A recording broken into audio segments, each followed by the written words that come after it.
तो जब से ये सृष्टि उत्पन्न हुई तभी से अपने समाज के अंदर गुरु परंपरा रही है। गुरु यानी जो अंधकार से प्रकाश की ओर ले जाए, जो प्रकाश का रास्ता हमको दिखलाए, ऐसे व्यक्ति को, ऐसे चिन्हों को, ऐसे पद चिन्हों को हम गुरु के रूप में स्वीकार करते हैं। गुरु जीवित जागृत भी हो सकता है, गुरु कोई प्रतीक भी हो सकता है, मगर संघ की दृष्टि से किस प्रकार से कैसा है उसका आज हम विवेचन करेंगे।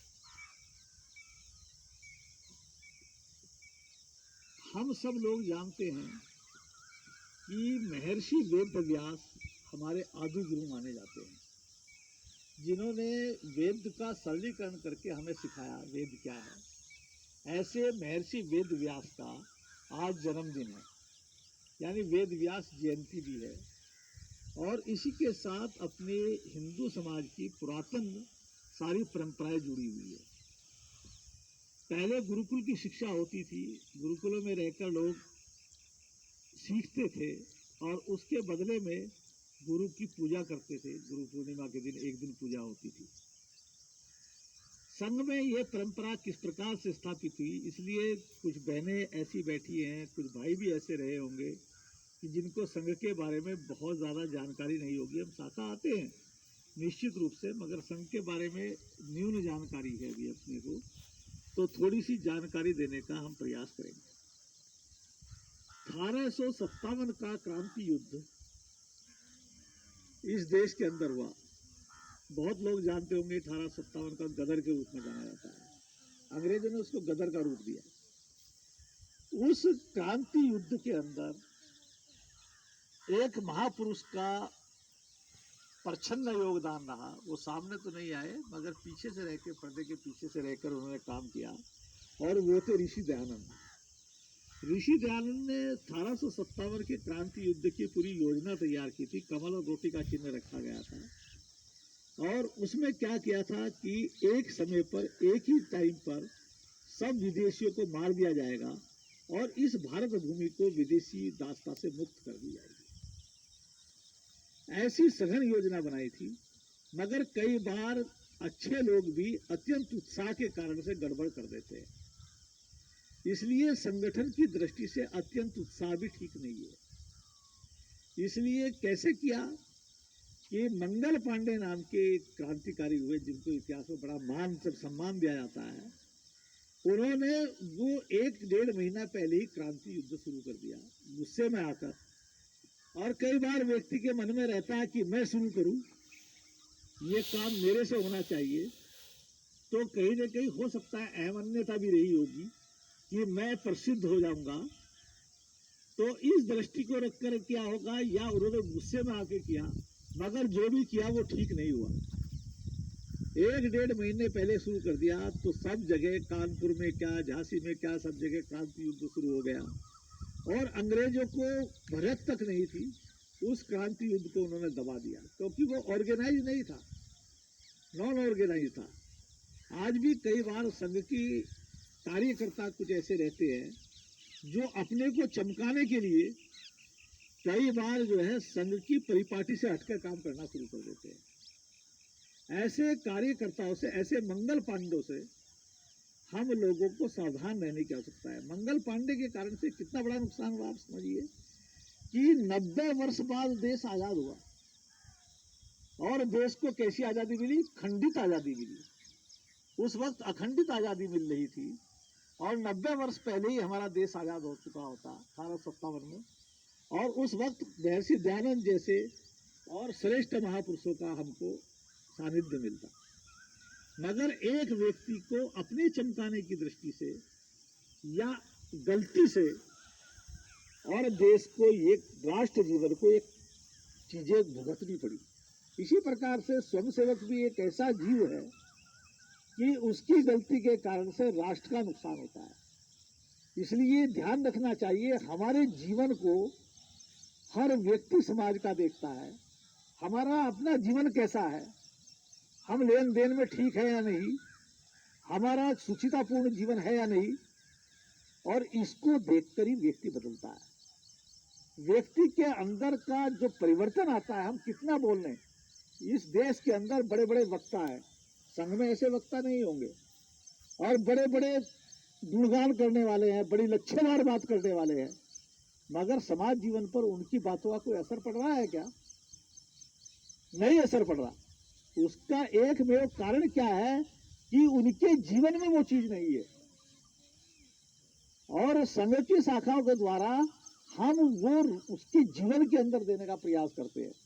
इसलिए संघ के स्वयंसेवक को आज की परिस्थिति में बहुत सावधान रहने की आवश्यकता है, क्योंकि छोटी छोटी बातों के कारण, लेन देन के कारण, इसके कारण से, उसके कारण से, चारित्रिक के कारण से व्यक्ति का पतन होता है, और व्यक्ति के पतन को फिर संघ के पतन के साथ जोड़ दिया जाता है। ये संघ का स्वयं ऐसा है तो संघ ही ऐसा है। तो इसलिए संघ के स्वयंसेवक को इन सब चीजों को ध्यान में रखते हुए हर वक्त अपने जीवन का विश्लेषण करना चाहिए।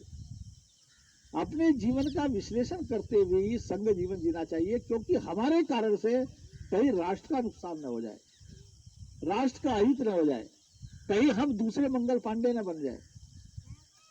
तो इस तरह से ये धीरे धीरे ये क्रांति युद्ध फेल हो गया। क्रांति युद्ध फेल होने के बाद अंग्रेजों ने सोचा कि भारतीयों ने कितनी सघन योजना की है, और हमें कानों कान हमारी सीआईडी को भी पता नहीं ले चल पाया, तो ये कभी भी ऐसा कर सकते हैं। तो उन्होंने एक सम्मेलन बुलाया या कुछ भी बुलाया, उन्होंने तय किया कि एक सेफ्टी वाल्व तैयार करना चाहिए हिंदुस्तान के अंदर।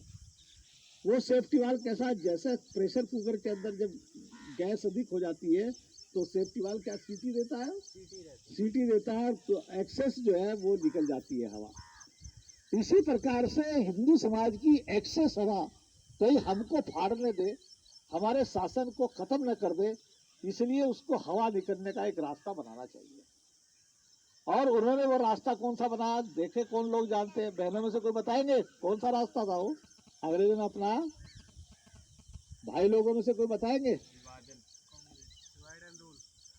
हाँ, डिवाइडेड एंड रूल कहा इन्होंने। और भाई साहब ने एक जवाब दिया, कांग्रेस।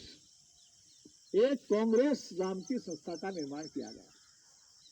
सर ए हुम नाम के एक अंग्रेज ने कांग्रेस की स्थापना की 1889 में, और उन्होंने जो है उस कांग्रेस को सेफ्टी वाल्व के तरह अंग्रेजों के लिए यूज किया।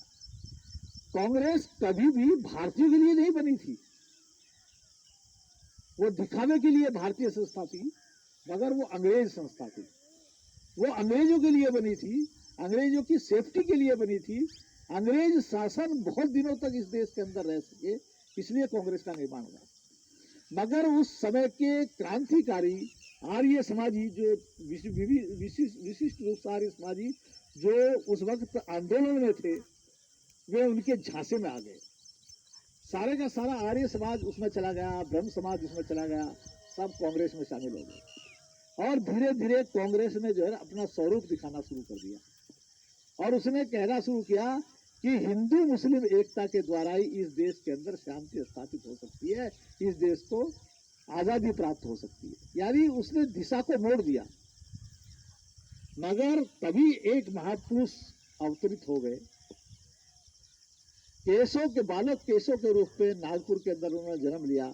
वो पढ़ने के लिए कलकत्ता गए, कलकत्ता में क्रांतिकारियों के संपर्क में आए, और उन्होंने अध्ययन किया कि ये जो क्रांतिकारी है इतने बड़े बड़े उपक्रम करते हैं, इतना काम करते हैं, मगर इसका स्थायी समाज के ऊपर कोई प्रभाव नहीं पड़ रहा है। उन्होंने उनका आकलन किया। फिर वे मध्य भारत में आए, और मध्य भारत में कांग्रेस के बहुत बड़े लीडर बने। लीडर बनने के बाद उन्होंने एक सभा हुई, सबने एक ही बात कहते थे कांग्रेसी बार बार, जब भी कोई विषय आता था कि हिंदू मुस्लिम एकता, हिंदू मुस्लिम एकता, हिंदू मुस्लिम एकता। डॉक्टर साहब ने विचार किया कि मुस्लिम भी तो इस देश के अंदर कुछ दिन पहले आक्रांता के रूप में आए। मुसलमान यहाँ की कोई राष्ट्रीय जाति थोड़ा ही है, इस राष्ट्र के रहने वाले थोड़ा ही है। वो भी आक्रांता के रूप में आए थे, अंग्रेज भी आक्रांता के रूप में आए कि थोड़े दिन बाद हम कहेंगे हिंदू मुस्लिम अंग्रेज एकता, तो ऐसा कैसे चलेगा।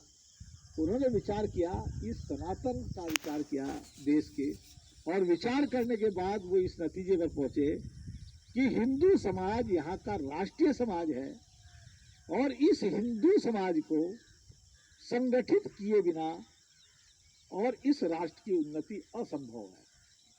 इस स्वतंत्रता यदि हमने प्राप्त कर भी ली मुसलमानों के बल पर, तो ये स्वतंत्रता कोई स्थायी स्वतंत्रता नहीं रह सकती। इसलिए उन्होंने ये देश कैसे स्थायी बने, ये अपनी जड़ों से जुड़ना चाहिए। उन्होंने कहा कि हिंदू जिसको कहते हैं वो हिंदू समाज यहाँ का राष्ट्रीय समाज है और हिंदू समाज की यदि एकता होती है, हिंदू समाज उन्नति को प्राप्त होता है, तो ये राष्ट्र उन्नति को प्राप्त होता है और हिंदू समाज यदि अवनति को प्राप्त होता है तो ये राष्ट्र अवनति को प्राप्त किया होता है। और ये उदाहरण भी है, तमाम ऊपर से नीचे तक आपने देखा, जब जब इस राष्ट्र की अवनति हुई तो हिंदू की अवनति के कारण से हुई। और हिंदू समाज जब तक सक्षम बना रहा, इस राष्ट्र को सारे विश्व ने गुरु के रूप में स्वीकार किया। इस राष्ट्र की जगह जगह सारी चीजें मिलती है। इस राष्ट्र की विश्व विजय की कहानी पूरा दुनिया कहती है। मगर ये मुसलमानों के बल पे नहीं हुई, ये ईसाइयों के बल पे नहीं हुई, ये कम्युनिस्टों के बल पर नहीं हुई। तो डॉक्टर साहब ने कहा कि मैं हिंदू समाज का संगठन करूंगा। मेरा ये जीवन हिंदू समाज के संगठन के लिए लगेगा। और उन्होंने कहा कि हिंदू समाज का संगठन ही इस भारतवर्ष की आधारशिला है। निराधार राष्ट्र कभी भी जिंदा नहीं रह सकता, इसलिए इसके जिस बिल्डिंग की आधारशिला बढ़िया नहीं होगी वो बिल्डिंग चिरस्थायी नहीं होती। और उन्होंने हिंदू समाज को संगठित करने का बीड़ा उठाया। वो बहुत बड़े आदमी थे उस समय के, उन्होंने बड़े बड़े लोगों से कहा कि मैं हिंदू समाज का संगठन करूंगा। वो कहते थे, डॉक्टर साहब आप साइको हो गए हैं। ऐसे ऐसे शब्द उनके लिए बोले गए कि हिंदू समाज का संगठन संभव ही नहीं है। हिंदू समाज में दुनिया भर के फिक्रे हैं। एक घर में 4 लोग रहते तो 5 भगवान रहते हैं। हिंदू समाज का संगठन, हिंदू समाज के 4 लोग एक दिशा में कभी चलते नहीं है, और अगर 4 एक दिशा में चल रहे तो 5वां उनके कंधे पर लदा हुआ होगा, तभी चल सकते हैं। हिंदू समाज का संगठन मेंढकों को तोड़ने के बराबर है। पल्ले में मेंढक चढ़ाओगे, 2 रखोगे, 4 उछल के बाहर हो जाएंगे। तो इसलिए नहीं हो सकता।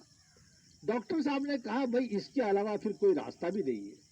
मैं आपकी सब बातों को स्वीकार करता हूं, मगर मुझे बताइए कि इस राष्ट्र को चिरस्थायी करने के लिए और इस राष्ट्र की उन्नति के लिए हिंदू समाज के संगठन के अलावा कुछ है भी नहीं। और उन्होंने 1925 में विजयादशमी के दिन एक मीटिंग की और उसमें तय किया कि एक संस्था का निर्माण करना चाहिए जो हिंदुओं के हितों का रक्षण करे, जो हिंदुओं को स्ट्रांग करे, बलशाली बनाए, चरित्रवान बनाए। ऐसे संगठन का निर्माण करने के लिए 1925